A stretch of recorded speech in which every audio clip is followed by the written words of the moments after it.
This video is sponsored by Card Kingdom. If you want to pre-order Wilds of Eldraine, you can use my link in the description below.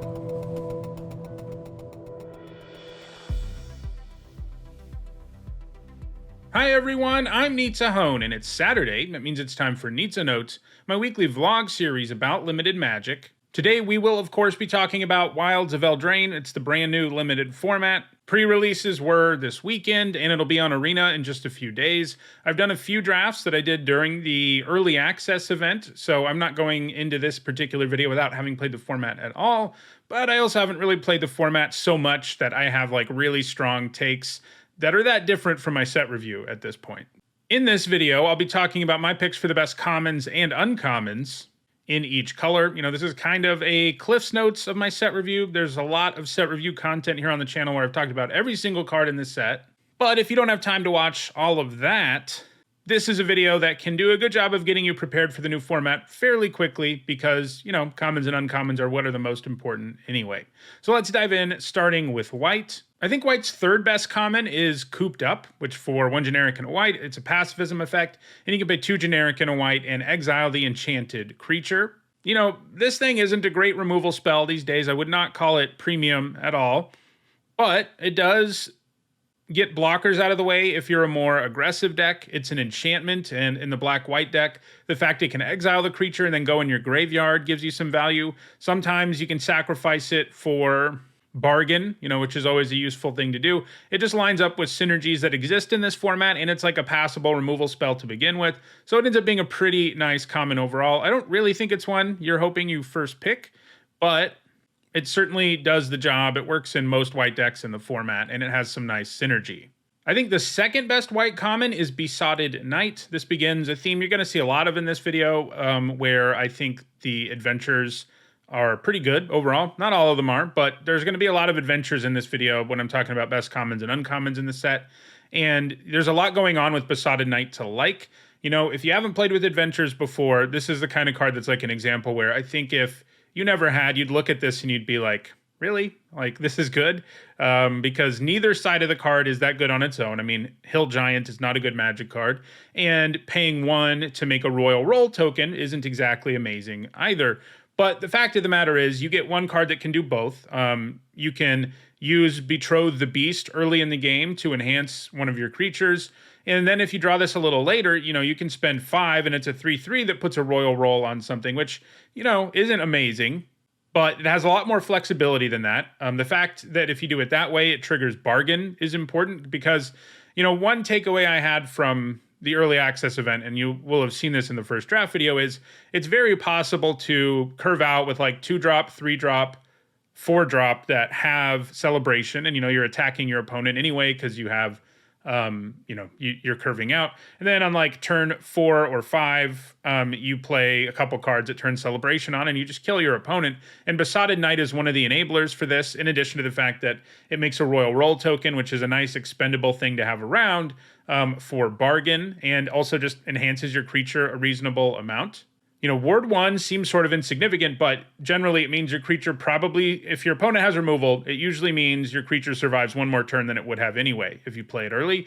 And that's like another swing in an aggro deck, which is good. So you've got the rolls, which matter. You know, enchantments matter in this format. Adventures matter. Celebrate matters. And this does all of those things. Even though it looks sort of shrug-worthy, it is actually a pretty good common. Not one I would first pick. I wouldn't first pick Cooped Up either, but that, you know, it is a nice card. And then I think white's best common is Hopeful Vigil. Kind of like Besotted Knight, this doesn't look like much, but for most of the decks in this format, it feels like synergy really matters. And this is like a better Besotted Knight in some ways because it comes down earlier and does a lot of the same stuff. It can turn on Celebration because you get 2 bodies. It's a really expendable enchantment that you can sack to bargain, and you get to scry when you do. It's just a really nice 2-drop that helps set up all the other things you're going to want to do in the game. And then when you draw it later, I mean, in a pinch, the fact that it's like a 5-mana 2/2 that scries 2 is kind of okay. You know, like, that's not really what you want to do, but it does mean that as a late game top deck, this adds to the board and helps improve your next few draws. I mean, if that's what the card always was, it would be miserable, but that gives it late game upside that most 2-drops don't have. And Scry sometimes can really bail you out of a bad situation. So Hopeful Vigil's pretty good. It works well with the synergies in the set overall. I don't really love any of these white commons in terms of first picking them. I could see that changing for Hopeful Vigil if it ends up being even more important that it works in the Celebration deck and works in bargain decks and stuff like that. And that could end up happening. But right now, I don't look at any of these and say, yeah, I hope I open that in my pack one, pick one. And I think white's best uncommon is Gallant Pie Wielder. So this is the 2 generic and a white, 2/3 first strike. I talked about Celebration a bunch, talking about the best commons, and this is one of the nice payoffs for it because it gets double strike when you celebrate. So this is just good on rate anyway. Like, you basically always play a 3 mana, 2/3 first strike. Even if it had nothing else going on, it would make the cut. But it has double strike frequently enough, once or twice a game. And on top of all of that, white has a lot of roll tokens, and it carries those really well too. I mean, first strike and double strike both scale a ton, like from +1/+1. Like, that makes a massive difference on a creature with these two keywords. And so, just sticking a royal roll token on this is kind of a beating, especially if you're also giving it double strike in the same turn. So that's white's best uncommon, and I would first pick this, at least in some weaker packs. I do think overall white's kind of shallow at uncommon. I think they're pretty deep at common. There's no, like, amazing common. Again, maybe Hopeful Vigil ends up there. But there's a bunch of, like, C+, pretty good common cards in white. Let's move to blue now, where I think the third best common is Vantress Transmuter. So kind of like the Besotted Knight we saw. This is a card that's just, doesn't look that great. But it's 3 generic and a blue for a 3/4. And then the other side has an adventure called Croaking Curse. Lets you tap a thing and put a curse token on it. Yeah, so this one doesn't give you a 2-for-1. Neither really does Besotted Knight, but they're very similar in that they have this, like, curse making ability that impacts the board that you can use early. And then later, you can play it as a decent enough creature. I mean, 3 generic and a blue for a 3/4, if that's all this was, you would never play it. But the fact of the matter is, you get some real value out of this card early. And I mean, you don't get a full-on 2-for-1, but it feels kind of like you're getting a card and a half worth of value. And then there's a bunch of stuff going on with this adventure that really check a lot of boxes in terms of synergy. The tap effect matters if you have a few of the good payoffs in a blue-white deck. Putting a cursed token on something matters in terms of bargain. And, blue doesn't have any of its own celebration, but if you're paired with white or red and you have a few celebration cards, this is a card sometimes where you draw late, you pay 6 for a 3/4 that taps something and puts a curse token on it. And that doesn't feel so bad either. And that's one of the things that's great about adventures is, and you'll notice this as you play this format, and you probably noticed it in original Eldraine, you just always have stuff to do with your mana, because you play, adventures like this where you play it early and you do something, and then later in the game, you're like, okay, I'll just play out this 4-drop now. Like, that kind of value is real, and you shouldn't really be underestimating adventures because they make sure you're very mana efficient. They make sure, you get card advantage out of them, basically. Some of them are straight up 2-for-1s. We'll see some of those in this video. The Transmuter isn't, Besotted Knight isn't, but they do give you more than a card worth of value most of the time. And both of their abilities to curse things really matters. The tap effect on this can have a nice tempo effect too, where you just get a blocker out of the way and you can swing really effectively. So I like the Transmuter. It's not something I love the idea of first picking though. Second best blue common, I think, is Balluna's Gatekeeper. This is one card that moved up a little bit for me just based on my experience with it in early access. And maybe, that may prove to be a knee-jerk reaction type thing. In the end, it may not pan out as being blue's second best common, but I was pretty impressed with it overall. There's plenty of stuff for you to bounce for value. Just bouncing a creature that has a roll token attached to it has some pretty real value in the format because there are so many cards that pay you off for having rolls, so many cards that, like bargain cards, all are happy when you have a roll around. So, bouncing some random creature, cheap creature is nice. There are some downsides in this set, of course, to bouncing things. One of them is adventures themselves, because you may give your opponent more value, but there still seem to be enough cheap things for you to bounce with this that it ends up working out okay. And then in the later part of the game, you just get this, huge giant, which this is yet another one of these creatures where it's like you wouldn't ever play that card in limited, but you do when you already got an effect. And again, in the extreme late game, you pay 8, and this feels like the world's biggest mana war, which is pretty sweet sometimes. So yeah, I mean, it's pretty good. It also happens to have a high mana value for cards that check for mana value 5 or greater. So, that matters for the blue-green deck, and it's just a good value card in general. And I think blue's best common is Snare Master Sprite. This is 1 blue mana for a 1/1 flyer, but you can pay 2 generic and stun something. So this is a fairy, which the blue-black deck likes. It taps stuff, which the blue-white deck is interested in. And it's just an amazing rate. If you've watched my content a long time, I always love Frost Links type creatures. That is a creature that enters and stuns something, basically.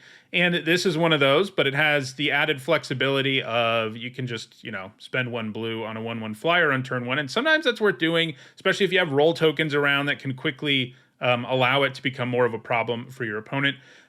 So, Snare Master Sprite is pretty good. This one I think is borderline first pickable. The other 2 commons, not so much in blue. The best blue uncommon, I think, is Chancellor of Tales. 3 generic and a blue for a 2/3 flyer, doubles your adventures. So, I've given you 6 commons so far. How many of them have adventures? 3 of them, about half of them. So, I think adventures are pretty good overall. And so doubling them, that's a big game. A lot of them are cheap too. You can play this on turn 4 and then, play 2 adventures on the next turn, like Vantress Transmuters and Balloonist Gatekeeper, let's say, for example. And doubling those is a big deal. You get serious value out of doubling adventures, especially the really powerful ones. But like I just said, even doubling these 2 less powerful adventures that we saw in blue, that's a huge deal. And they gave it 3 toughness, which I think is great. 2 toughness is so bad when you're spending more than 2 mana. 2 toughness has really proven to be a problem in a lot of recent limited formats, because once you're spending 3 or 4 and there's multiple commons in the format that can kill it for 1 mana, that kind of play is incredibly swingy, because your opponent will kill your thing and then play something out of their own because they have so much mana left over. And that's a problem. So ticking it up to 3 toughness, sure, it still dies to some commons, but there are a bunch it doesn't die to as a result of that extra toughness, and it's a crazy good engine. It's probably at its very, very best in blue-red, because that's a deck where, adventures are have the highest amount of value, basically, because there's a few cards that check for adventures in your graveyard. The fact that they're all creatures that are also instants and sorceries means it's easy for you to reach a critical mass of spells for all your spell payoffs, so you're extra interested in them. And so it slots well into that deck, but every deck's going to have 5 or 6 adventures, or should. You should be taking them that highly. And Chancellor of Tales, even doubling 1 of those is an absolute beating for your opponent. And yeah, this is an easy first pick. Better, I think, than most of the rares and mythics in the set. In fact, I kind of thought it would be rare when I first read the card. So let's move on to black now. I think the 3rd best common is Fell Horseman in black. That is 3 generic and a black for a 3/3 that goes to the bottom of your library when it dies. And the other side is an adventure where you can pay 1 generic and a black and return a creature from your graveyard to your hand. So this is a straight up 2 for 1. And that's great, because, the one side gets you a thing back from your graveyard, so you get a card there. And then you get a 3/3 that can trade with a bunch of stuff. That's pretty good. The downside about this is it's not really an adventure you ever can use early. So sometimes you do just end up running this out as a hill giant. That doesn't feel so good. But it's still a pretty nice value common. I mean, it is maybe a little problematic to run more than 1 because of the problem I just mentioned. But, drawing this late and paying 6 for a 3/3 that gets a thing back from your graveyard, that's another effect that feels pretty good in the late game. And, obviously you can break up when you pay for each side. So it's a pretty good card overall. It can deliver a 2 for 1, but it is one that takes some setup. So, it's not completely insane or anything. The 2nd best common, I think, is Conceited Witch. This is a lot like Besotted Knight.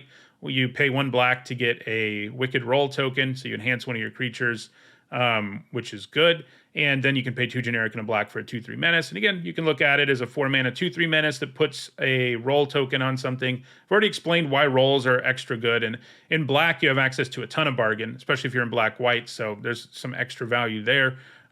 So yeah, again, you don't get 2 full cards here, but you get 2 effects that are pretty good to get out of a single card. And you end up with more than 1 card worth of value as a result. And then black's best common is pretty easily Candy Grapple, just a great removal spell. one generic and a black for -3/-3. If you bargain, it's -5/-5. And bargain can come with a bunch of extra value in black-white because you have all these cards that like it when enchantments go to your graveyard. It also works well in the rat deck, like the black-red deck, which isn't as interested in enchantments, but it has tons of expendable rat tokens. And just the base form of this would probably still be the best common. Like, if you took away bargain, this would probably still be black's best common. But it has bargain, so it's even better than that. Very impressive card, great rate for removal that has big upside in the right deck. So black's best uncommon, I think black is really deep at uncommon. You know, I was looking through my set review and I gave, I think, 3 uncommons, a B+ or higher in black. And, you know, that's a really good grade for an uncommon. And in the end, the one that I think is the best is Twisted Sewer Witch. 3 generic and 2 black for a 3/4 that makes a 1/1 rat token. Then puts a Wicked Roll token on each rat you control. So at the worst, you get this 3/4 and you get a 2/2 with a Wicked Roll on it. That already, like, maybe it wouldn't quite be the best black uncommon if it ended there, but it has some extra power here because it does it for all of your rats, whether they're tokens, whether they're creatures, whether, you know, they just have to have the rat type. And they're in black frequently, especially if you're in black-red, but in general in black, you're going to find that when you play this thing on turn 5, you have another rat lying around. So you add another power to the board, you know, and a Wicked Roll token, and you get another creature, and it's a creature that can attack immediately. So, and then there's the absurd upside where you have like 4 rats in play and you play this, which is crazy. So this has this like really good baseline, which would already be an amazing uncommon. And then it has this insane upside for paying you off for having other rats around that, you know, you just can't overstate how powerful that is. So Twisted Sewer Witch is great. I think it might just be the best uncommon in the set. It'll depend on just how often you end up with enough, you know, more than one other rat in play. If it ends up, you know, that only happens like a third of the time, she might slip a bit, but I just can't imagine, you know, if you're in black, especially if you have this, you're going to value rats even more.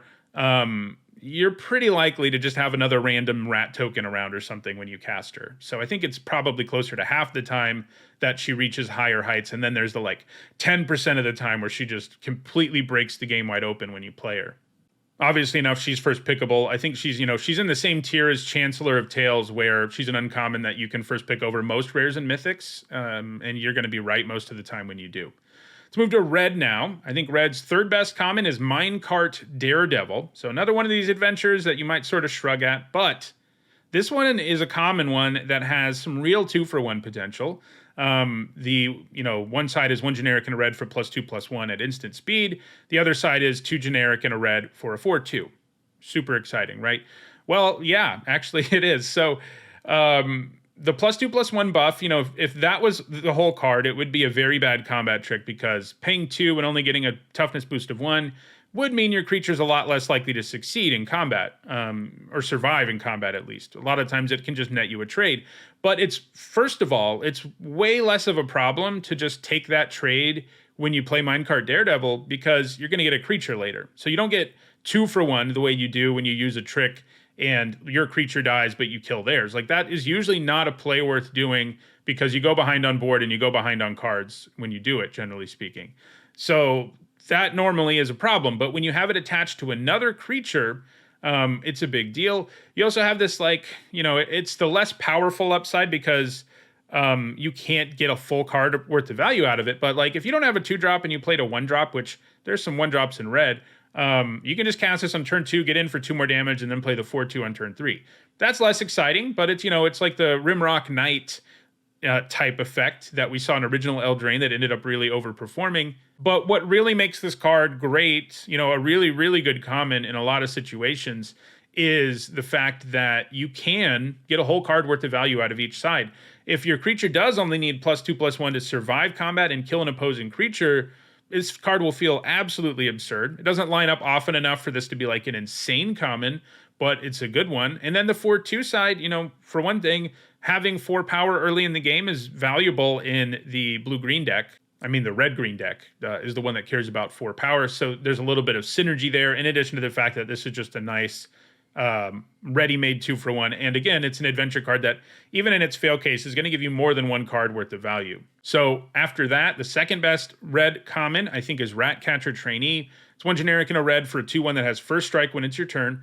That's a card you always play in your aggro decks. It's a great 2-drop, but then it has this adventure upside, of course. 2 generic and a red make 2 rat tokens. So, bunch of synergy here. The rat tokens are good in black-red. The fact that it can set up Celebration on its own when you cast the adventure is good in the red-white deck. And, you know, just again, like all these adventures, blue-red's pretty interested in having them. And it is one that, you know, adds to the board significantly. And it's another one where you can look at it, you know, this is one where a lot of the time, especially if you're just like a straight up aggro deck, you're just going to play it on turn 2 if you don't have another 2-drop. And that's a pretty good play. It carries roll tokens well. The young hero roll is a real beating on Ratcatcher Trainee. But, you know, all the rolls are because this is a creature that has first strike on your turn. It can just rumble for a huge chunk of the game, especially if you like leave mana up and you have combat tricks or your opponent thinks you have them. It creates big problems for them. A creature with first strike that's a 2-drop. And so that's how you play it. Sometimes you don't try to get value out of the adventure as often here. At least not if you're an aggro deck, but you know, the rat token thing is nice, and like I said, it sets up Celebration. And then if you draw it late, you pay 5 for a 2/1 that has first strike on your turn and 2 1/1 rat tokens. Doesn't sound like a good rate, but this is just one of the many modes this card has available because of the fact that it's an adventure. And honestly, I could see both the commons we talked about so far being cards you first pick sometimes. Neither of them are insane, and I think you hope there's something better, but they're both powerful enough and impactful enough cards that, like, I don't hate the idea of spending a first pick on them. Red's best common, though, is Torch the Tower, of course. You know, kind of like Candy Grapple. This would be a good card without Bargain. You know, 1 red, do 2 to something, it gets exiled. That's Magma Spray, right? That's a card that has been good in many limited formats over the years. But it gets way better because it has Bargain. And if you have something expendable, you can turn it into Lightning Bolt. It can't hit your opponent, of course, but that's how it feels. And you exile and you scry when you bargain it. So, yeah, I mean, it's really good. I've had pretty good luck so far in the few drafts of the format I did. You know, I've drafted blue-red and red-white so far. And both times I had 2 of these. So it was really good. You know, in the spell deck, it's nice that it's cheap. It's great in every red deck, though. That's one of the reasons it's such a good first pick. But, you know, it can be really nuts in blue-red because it's just so cheap. Doubling it with the Gadwick's Duel Saga is pretty nuts. I did that several times already and feels pretty amazing. So, yeah, Torch the Tower, very good red common, easily first pickable. The other 2 are sort of on the cusp of being there. I think red's best uncommon is Two-Headed Hunter. So, yeah, this is an adventure that can net a 2-for-1 quite easily. You know, Minecart Daredevil, you need things to line up a little better. Two-Headed Hunter, not so much. And both sides of this card are probably a card you would play. So that's different from all the adventures we talked about so far. You look at each half of this and you're like, yeah, 2 mana for Double Strike. That's, you know, it's not amazing, but it's like a C- level trick because Double Strike comes with so much upside. 5 mana, 5/4 Menace. That's close to a C+, right? I mean, that's a pretty efficient creature that creates problems for your opponent, but you get both out of this card. And the Double Strike trick can make a lot of creatures win combats and survive that they couldn't win before. Has this absurd upside where you're just like, yeah, my 5/5 got through and now you're dead, you know, that kind of thing. You know, this works in multiples because of that, by the way. And yeah, that's just really powerful. And then later in the game, you just slam this big 5/4 Menace that is virtually always going to have to alter how your opponent's playing the game, unless they're at like 20 and you haven't done anything the whole game. But most of the time, playing a creature that has enough power to take away a quarter of your opponent's life and has evasion is something that your opponent has to go, okay, well, I can't attack as much as I would, or I need to stop attacking altogether, or I'm dead, you know. And so Two-Headed Hunter is great. It's a very, very powerful uncommon. So that leaves us with green. I think the third best green common is Root Rider Fawn. 1 generic and a green for a 1/3. You can tap for green, and you can pay 1 generic and tap it to filter mana. Yeah, so ramping is real in this format. At least at this early stage, it seems to be. And it looks like that just when you're going through the card gallery, too, because red-green and blue-green are both ramp decks. And they both have access to signpost and commons that ramp them, and then they have a bunch of other ramp in their colors. So, you know, Root Rider Fawn it would be good. It's a pretty good common in any format, but in a format where there are reasons to ramp, and in red, green, and blue, green, I think it's even better. So it's a very nice common. It's on the cusp of being first pickable, I think.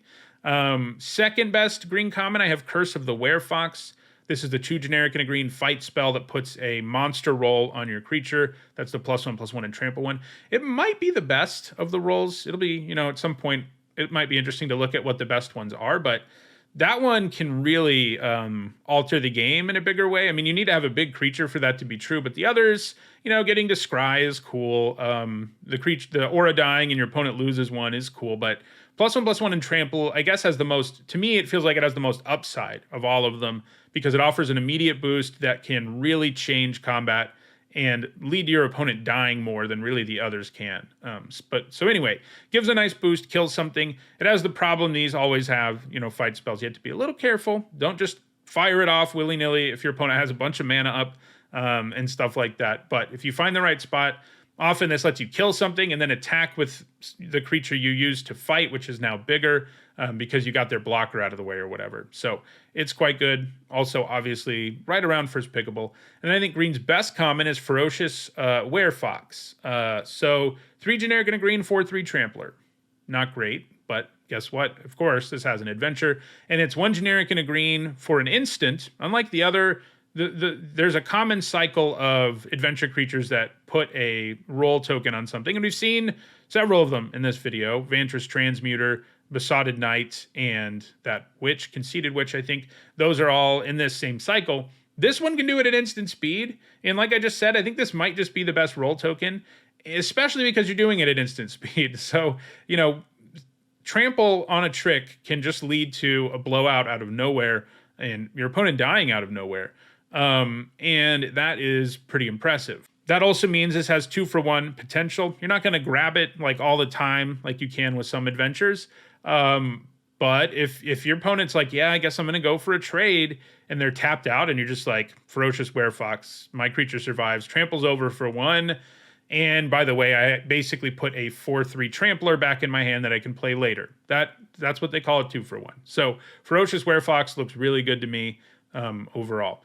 Green's best uncommon, I almost went with the 6/7. I'll put it on the screen. It's a 6 mana, 6/7 that can't be blocked by small things. The other side is Naturalize, basically. I almost went with that, but it is expensive enough, and you only have so much room for that kind of card that I think it falls in your pick order a little bit, even though it is a 2-for-1 potential. And in the end, I went with Tough Cookie instead. This thing is just an insane rate. 1 generic and a green, 2/2, make a food.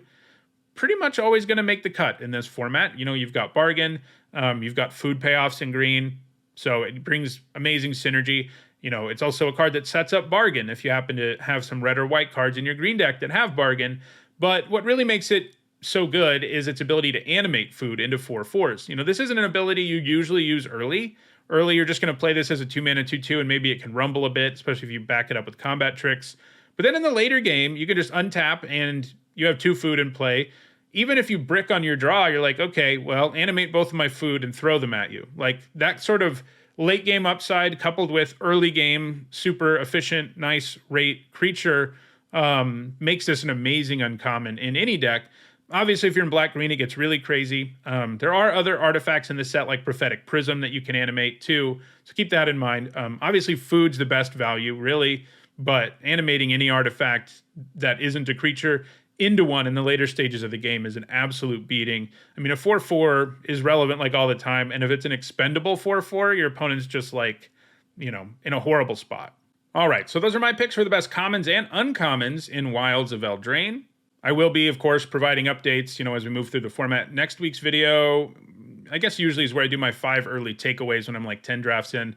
But after that, I'll be doing like 10 things I got wrong. So, there's always things I'm going to have wrong. Some of them might even be in this video. But for now, this is how I see things in the format. If you enjoyed this video, don't forget to like it and share it so that others can enjoy it too. If you want to make sure you catch future videos, don't forget to subscribe. If you want to catch up on past videos, including draft videos of this new format, past editions of this series, you should see some playlists on your screen shortly. Thanks for watching.